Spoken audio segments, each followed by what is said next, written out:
Сәлем достар, қазір микроволновканы біз қалай тез әрі жылдам тазалау сіздерге әдісін көрсететін боламын. Міне көріп тұрғандан менде қазір микроволновкам осындай күйде тұр. Міне өте лас болып тұр. Міне есіктеріне дейін. Мен осындай бізге ыстық су керек болады. Менде мына ыстық су қайнатылған құйып алдым. Және де бізге ас содасы, уксус керек болады. И потом бізге лимонный кислота керек болады. Бізде уксусымыз менде Қытай қандай түбінде болғандықтан мен лимонный кислота қосайын деп жатырмын. Енді бізге мына соданың осы бір қасын саламыз. Жақсылап араластырамыз.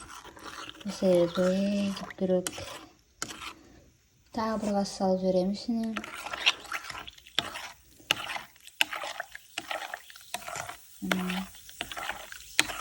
Енді кезекте менде лимон 15 грамдық. Негізі лимонның жалпы 25 грамдай қосу керек. Сондықтан мен осының барлығын қосып жіберемін.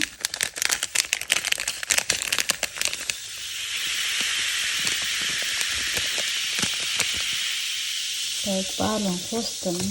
Енді кезекте уксусымызды қосамыз. Бізде уксусымыз кішкентай болғандықтан мен осылай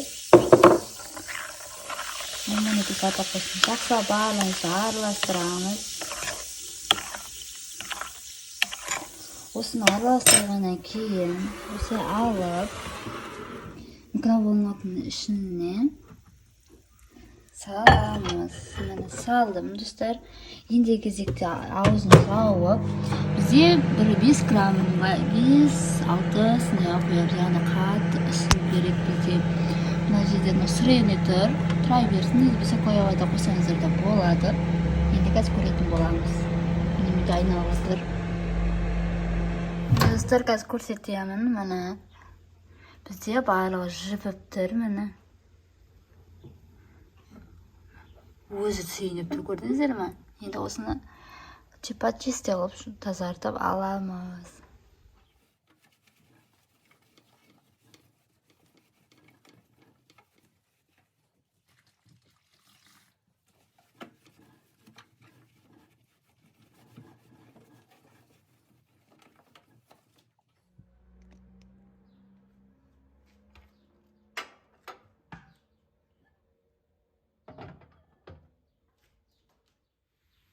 Міне достар, осындай тап-таза болып шығады. Тек қана осылай тряпкамен сүртіп қана алдым. Міне достар, жасап көріңіздер үй жағдайында. Видеоны лайк басып, тіркелуді ұмытпаңыздар. Рахмет.